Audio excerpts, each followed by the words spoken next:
You know, now that we're wrapping up this whole 2017 thing, I feel now is a good time to say thank you. Alright, the last 2 months have been absolutely insane. I'm just sitting here talking into a mic. I don't know who all you people are or what you're doing here, but you're scaring me. Anyways, I appreciate all of you. So thank you if you contributed to the growth. Let's jump into this video now. Today we are checking out this. I'm gonna let you go ahead and read that yourself. Alright, I'm not even sure if I could legally say 14-year-old and sexually in the same sentence, even though I just did. Alright, let's do it.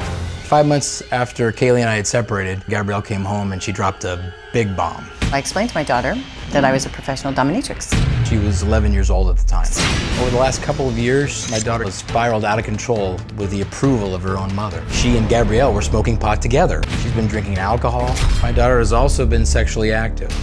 Sex is a natural thing. We eat, we use the bathroom, we shower, and we have sex. It's not a big deal. Well, Mom, you lost my vote. I saw you in the background of one of those clips and thought to myself, man, if anybody's taking a dub today, it's gonna be her. I was rooting you on for a second, but you are far from a dub. That was a quick L. Sex is natural, weed is natural, so I just let her do it. Yeah, okay, Mom. Not everything that's natural is a good thing. Take Brussels sprouts, for example. That is disgusting. You won't catch me eating Brussels sprouts anytime soon. You know what's not natural? One topping $5 hot and ready from Little Caesars. $5, it's ready when you walk in. Absolute bargain. You're telling me that pizza's sitting there waiting for me to come? I am on my way, pizza. You stay right there looking all sexy. I kind of lost track of where I was going with that, but wild idea here. What if we just didn't let the 14-year-old drink, smoke weed, and have sex? Just figured I'd toss that idea your way. You do whatever you want, though. I don't really care. Not my up daughter. Your wife has become a dominatrix, and you send your daughter to live with her. I'm sorry, as a father, I'm having a hard time wrapping my head around that. When I think about being a dominatrix, I feel euphoria. It's intimate, it's powerful. I have more than 1,000 clients. I cannot make a mistake. I am perfect in every way. I love my mom's work. I so respect my mom's work and I so treasure my mom's work. When I think about my ex-wife Kaylee making her living as a dominatrix and exposing my daughter to that, it's horrifying. This is beyond inappropriate. It's crazy. I love what I do. Some people might say that I'm a prostitute. And some of those people might be right. Now, a dominatrix isn't quite a prostitute, but it's about the level right below it. But it still takes a certain level of thottiness to do what you do. And I'm not hating on you for it. It's a dirty job, but it has to be done. Somebody's got to do it. So thank you for your service, I guess. Now we're slowly working our way to meet up with the God himself, the legend that is Dr. Phil. He's probably not going to appreciate too much what you're doing. I'm sure he's not going to be respecting your art, right? But I am, okay? You took a hard L early in the game. I'm going to be nice right now. All right, I'm going to take half of that L away from you. I'm doing this because Dr. Phil's likely going to hand you a couple himself, so I don't want to be the bad guy. Now buckle up because you're about to look real dumb here in a second. Okay, you've been listening so far, right? I'd like to address your understanding of my profession. Okay. So, while what I do is sexual in nature, and it's a very deep subject, so it's probably another topic, but it's not about sexual services. Does that make sense?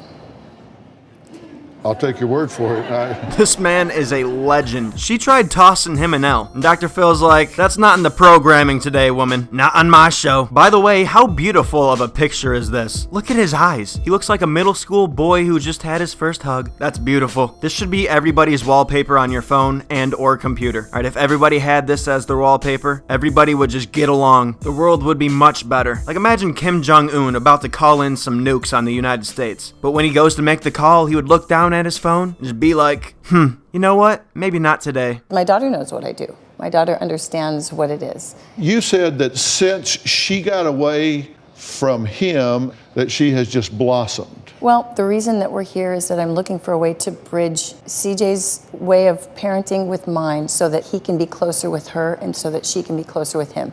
I want to be very straight up about this. Your daughter is not capable of giving consent. And when you say, hey, I'm giving her dope because all kids smoke dope anyway, that's absolutely true. You're damn right it is, Philly cheesesteak. Every kid out here is smoking the herb. Just listen to the audience. Weed, weed, weed, weed. That's absolutely true. Yeah, I 100% edited that, so it sounded like he said it's true. Let's see what he really said. That's absolutely, unequivocally untrue.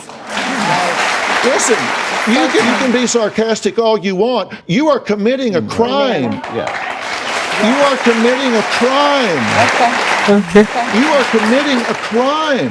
This is not a matter of opinion. You are providing her with marijuana, with alcohol. These are crimes. Dr. Phil, I love you, buddy. But I swear to God, if you say these are crimes one more time, I'm gonna be on her side. I think she gets your point. I also think she doesn't give a She's probably going to continue giving her daughter weed and alcohol. Speaking of which, I'm pretty sure she's drunk and high right now. What is she doing? She's just talking to the air. Doesn't look like she's having that great of a time. She's probably like, can we wrap this up here? Me and my mom are getting absolutely slammed tonight. I'm talking shots on shots on shots. Maybe smoke a couple blunts. We'll see what happens. Then I gotta be at Jennifer's house by 2. She's just posted up at my cribbo with some black tar heroin. I'm trying to swing through. Do you not understand that by statute is a crime? Okay. No, not okay. Do you not understand that? I do understand that, yeah, that but I explained why. What? If you want to have a crack at her, But you're breaking challenge the you. law. Okay. No. Oh, no. Yeah. Okay, what did you just say? I said, oh no. Oh, you think this is a joke? Yes. Okay, you think this is a joke, because this is not going to be funny in about 5 minutes. Oh, Dr. Phil, do not do this right now. You do not want to do this. I want my kid and do it. Do it. Punch her right in the face. You say people get in your way, you just run them over, you're going to get that chance. You're going to see what you've created here. And she's getting ready to get a rude awakening. Dude, Dr. Phil is kicking some ass tonight. That goes for you too, Mom. I'm kicking that ass. Dr. Phil's ready to toss some paws. We already know he's not losing. He's never seen an L in his life. He thinks the alphabet stops after K. Let me tell you, he's saying that she's allowing this. I asked you when we started, what the hell are you thinking? She's doing all of this, and you sent her there. If all of this is true, this is what you believe, how do you send her into a situation where you know that's going on? All right, I kind of lost track as far as what's actually going on. I'm just kind of reading the body language right now, but I'm pretty sure Dr. Phil just threatened to beat the living shit out of that dad. That's what I heard, at least. Do you see that wrist action going on? He means business. Look at the flick of that wrist. Just I know what else to What do. about some mental health treatment? Did you call a Yes, I've gone doctor? to so many doctors. Okay. Yeah. I was put on antidepressants. I Have went her to therapy evaluated. for months. Okay. Did you call your attorney to try to get custody from her?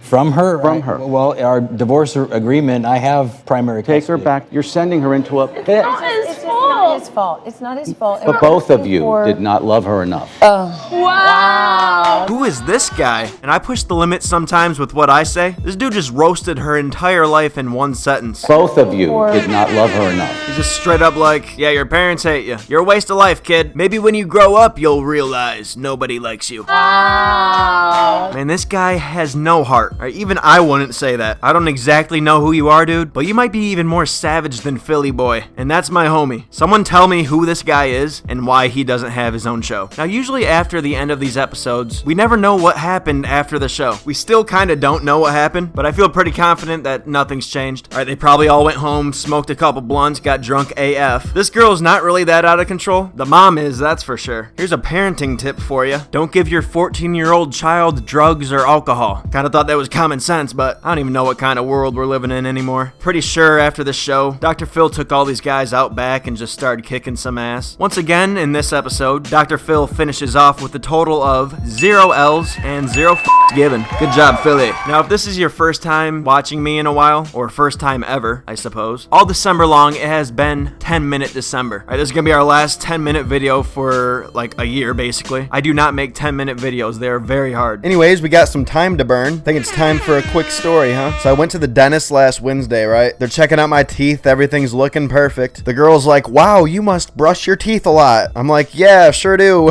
You know, whatever you say at the dentist. Anyway, she scrubs those puppies clean. It's time for me to go. She wipes the remaining toothpaste off my mouth. She unbuckles me from my little bib thing. You know what I'm talking about? So she starts walking me out towards the exit. She goes, oh, one last thing. Would you like a candy cane? 'Tis the season. My God, I've never been so offended in my life. All right, I know she meant well, but I wanted to fight her straight up. All right, I'm 21 years old. You cannot just ask me if I want a candy cane. Yeah, I want the candy cane, yes, but I'm not about to tell her that. All right, you know how much of a dweeb I would look like walking out of the dentist with a candy cane in my my mouth? What am I, 7? So, I had to be all nice and whatnot. Oh, no, thank you. I don't want the candy cane, you dumb bitch. I don't want that candy cane that I was just gonna grab anyways. But now that you asked, I don't want it. It's kind of like man code, you know what I mean? Like, always lift the toilet seat when you pee. Always hold the door open for girls. Always say no to candy canes when you're over the age of 12. If you break the rules of man code, you're just automatically a pussy. And I'm not trying to be a pussy. Alright, I had to turn down that candy cane.